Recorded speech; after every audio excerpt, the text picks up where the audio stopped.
private librarian for a persnickety antiquarian book collector in London.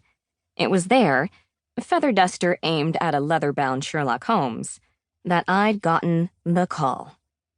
Mom, informing me that she and Dad wanted to retire early and set off on their own book-inspired travels. They hoped to hand over the Book Chalet to a fifth generation of family caretakers, my older sister Meg and me. Only if you really, truly want, Mom had stressed. If I really, truly wanted? After the world's tumultuous years, I was more than ready to come home. I yearned to savor time with Graham and my niece, who'd somehow metamorphosized into a teenager in my absence. Most of all, I really, truly wanted to work with my big sis in my favorite bookshop in the world.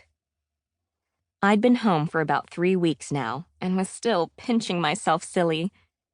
Morgan unbuttoned her voluminous coat.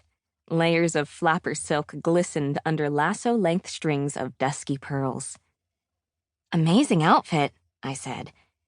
Here I'd been feeling pretty put together in my nice jeans, cable-knit sweater, and on-time arrival via the best commute in town, down the steep stairs from the loft above the shop.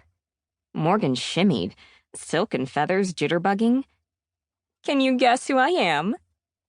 I could. I'd bet my freshly minted library card that Morgan was the star of the day's book, The Sidiford Mystery by Agatha Christie. "Emily Trefusis?" "Yes, Emily, amateur sleuth at your service. Now, where's Ms. Ridge? Has she started yet? I brought props." Ms. Ridge, our indispensable shop assistant, organized mountains of mystery. I hadn't been home for a meeting in years, but I knew Ms. Ridge operated with the precision of a punctilious typesetter. At exactly 8 o'clock, she'd sent me to the lobby to watch for stragglers. In deference to the storm, she was allowing 5 extra minutes for arrival. "She's in the reading lounge," I said.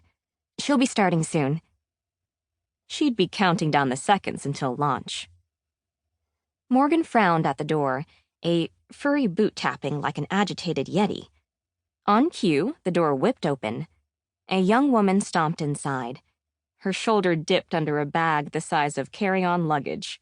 She wore a scarf so elaborately knotted it could rig a schooner, along with a look of harassed ennui I recognized from her rare appearances on Shelf Indulgence. "There you are, Renee Claude, finally!" Morgan fussed at her assistant. "Hurry now, we can't miss the murder." I checked that the door was unlocked for any members still trekking through the wintry wonderland. Then I trotted after Morgan and Renee Claude, heedlessly thinking that I didn't want to miss the murder either. At the entrance to the reading lounge, I paused the way I might for a sublime work of art or a stunning vista. Bookshops in general had that effect on me. The lounge was particularly special. It was a sanctuary, a refuge for readers. A bookshelf arched around the opening, filled with covers the colors of a muted rainbow. Light beckoned from the far wall of windows. Pine logs crackled in a river rock fireplace, its chimney flanked by bookshelves rising to meet soaring beams and trusses. I stepped inside. 10 hardy readers sat in a wobbly oval of armchairs. Earlier, 2 members told me they'd snowshoed in. Now that was book club commitment. Morgan and Renee Claude would have brayed the slick hairpin road down. Most members, however, likely took the serene route, the gondola line that glided between our mountainside hamlet and the larger base village down below. The best commute around, after mine. Ms. Ridge held up a book. She sat upright, her spine as straight as her blunt-cut salt-and-pepper bob. "The Sidiford Mystery," she said. Good, I hadn't missed anything. I tiptoed toward my seat between Graham and Meg, but found it taken. The fluffy occupier, Agatha C., as in cat, Christie, slit open a blue eye, assessed me, and slid the eyelid shut. Pretending to sleep? My new roommate was too adorable to begrudge. Even if last night she'd purred into my eardrum and kneaded my scalp, with the aim of overtaking my pillow.